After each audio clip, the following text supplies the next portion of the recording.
La Mancomunitat Camp de Túria ha acogido la sexta sesión que está organizando este verano a Valem Territori. En concreto, la Universidad de Valencia reunió en la sede del ente supramunicipal a los 11 pactos territoriales de empleo que se desarrollan en la provincia de Valencia. La inauguración de la jornada contó con la participación de la presidenta de la Mancomunitat Camp de Túria, Lola Celda, la subdirectora general de Planificación y Coordinación de Labora, Concepción del Ruste, y el responsable de Valem Territori, Jorge Hermosilla.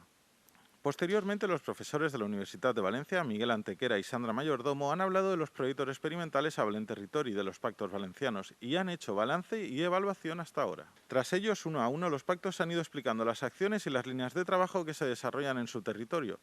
La directora del Departamento de Promoción Económica de la Mancomunitat Camp de Túria, Txelo Herráez, ha ido desgranando los detalles del Acord Camp de Túria.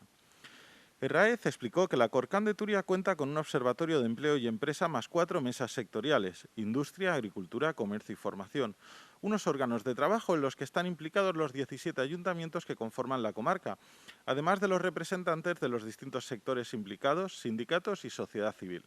Estas líneas de trabajo son el resultado de la continuidad del pacto y son las siguientes. La Oficina de Innovación Comarcal, donde centralizamos los servicios dirigidos a las empresas y asociaciones, aportando las nuevas directrices innovadoras marcadas por el Fondo de Recuperación de la Unión Europea, con la doble transición ecológica y digital, más un punto de atención al emprendedor y transmisión de empresas. Destaca también un elemento no tangible pero vital para el pacto, el desarrollo de alianzas con otras entidades, convenios que crean redes para aprovechar sinergias. Y seguimos impulsando y fomentando la cultura del emprendimiento. Continuamos con el acompañamiento a la inserción de personas desempleadas a través de la herramienta del Portal de Empleo y Empresa, un proyecto piloto de inteligencia artificial con la Universidad Politécnica de Valencia y el Instituto de Investigación en Inteligencia Artificial.